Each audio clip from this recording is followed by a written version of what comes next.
Mantan pemimpin konservatif Kanada, Erin O'Toole, didekati oleh seorang wanita China yang menggoda. Mantan pemimpin konservatif Kanada, Erin O'Toole, memberitahu Komisi Intervensi Asing Kanada tentang upaya pengaruh yang diduga melibatkan dirinya yang didekati berkali-kali oleh seorang wanita China yang menggoda. O'Toole menceritakan dua insiden yang dia percaya mungkin melibatkan intervensi asing, menurut ringkasan wawancara dengan penasihat komisi yang dilakukan pada bulan Maret dan dirilis pada tanggal 18 September yang pertama kali dilaporkan oleh reporter Blacklock. Dalam pertemuan pertama, dia menggambarkan dirinya didekati oleh seorang wanita muda etnis China di sebuah acara pada tahun 2018 atau 2019, serta pada kesempatan lainnya. Ringkasan tersebut menyatakan bahwa O'Toole menggambarkan wanita muda itu sebagai sangat menggoda dan tidak profesional, yang terus-menerus mencoba mendapatkan nomor teleponnya hingga membuatnya merasa terganggu dan tidak nyaman. Sekitar saat dia menjadi pemimpin partai, dia merenungkan insiden ini dan percaya bahwa itu mungkin merupakan upaya terbuka untuk mendapatkan pengaruhnya. Pemerintah China dikenal menggunakan taktik godaan seksual untuk mempengaruhi asing. Taktik ini disebut jerat cinta. Dalam laporan dari Layanan Intelijen Keamanan Kanada pada Desember tahun 2021, taktik ini melibatkan agen-agen China yang menjalin hubungan romantis dengan individu-individu berpengaruh dengan tujuan mengumpulkan informasi sensitif. Dalam satu kasus, pada tahun 2011, anggota parlemen konservatif saat itu, Bob Dechert, yang menjabat sebagai sekretaris parlemen untuk urusan luar negeri, mengeluarkan permintaan maaf publik atas hubungan romantisnya dengan seorang wanita muda asal China bernama Sirong, yang bekerja di Biro Toronto dari agensi media milik negara China, Xinhua News. Dia secara mendadak dipanggil kembali ke China setelah hubungan tersebut menjadi konsumsi publik.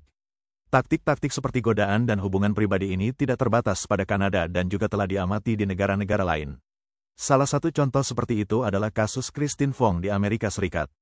Fong, seorang mahasiswa China di California State University East Bay pada awal 2010-an, menjalin hubungan dengan beberapa politisi Amerika, termasuk anggota Demokrat saat itu, Eric Swalwell, yang menjadi anggota Komite Pilihan Tetap Intelijen DPR AS.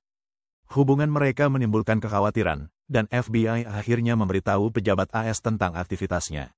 Swalwell segera memutuskan hubungan dengan Fong setelah peringatan FBI dan tidak dituntut melakukan kesalahan.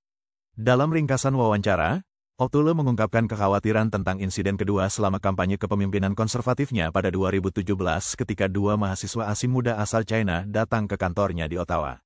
Mereka menawarkan bantuan untuk tugas-tugas seperti menelepon pemilih dan melakukan entry data dalam bahasa Mandarin dan Kanton. Ringkasan tersebut menyatakan bahwa meskipun O'Toole menggambarkan mereka sebagai orang yang baik, dia mempertanyakan mengapa mahasiswa asing ini tiba-tiba menawarkan diri untuk menjadi relawan dan apakah mereka dipicu untuk melakukannya oleh aktor asing. Dia merasa aneh bagi mahasiswa internasional untuk begitu tertarik dengan politik domestik dan bahkan lebih aneh bahwa mereka mau menjadi relawan dalam konteks pemilihan kepemimpinan partai internal. O'Toole mengakui bahwa ada kemungkinan mahasiswa internasional tersebut benar-benar menawarkan bantuan, tetapi mencatat bahwa peran mereka sebagai relawan akan memberi mereka akses ke kampanyenya. Dengan mengutip insiden-insiden ini, mantan pemimpin konservatif itu menunjukkan keterbatasan kemampuan partai politik untuk melakukan penyaringan atau pemeriksaan yang tepat terhadap relawan, sehingga membuat mereka rentan terhadap potensi intervensi asing. O'Toole bersaksi di depan komisi pada tanggal 18 September tetapi dia tidak dihadapkan pada dua insiden yang dilaporkan dalam ringkasan wawancara yang baru dirilis. Selama kesaksiannya pada tanggal 18 September, O'Toole menyebutkan kekhawatiran lain terkait potensi intervensi asing China di Kanada, termasuk pertimbangannya untuk mengusir seorang senator dari kelompoknya. O'Toole mengungkapkan kekhawatiran serius bahwa senator tersebut telah mengadvokasi perusahaan milik negara China di Ontario dan mencatat bahwa senator tersebut telah menerima perjalanan sponsoran yang cukup luas ke China. Namun, O'Toole tidak menyebutkan nama senator tersebut. O'Toole akhirnya memutuskan untuk tidak mengusir senator tersebut karena khawatir akan dituduh rasis.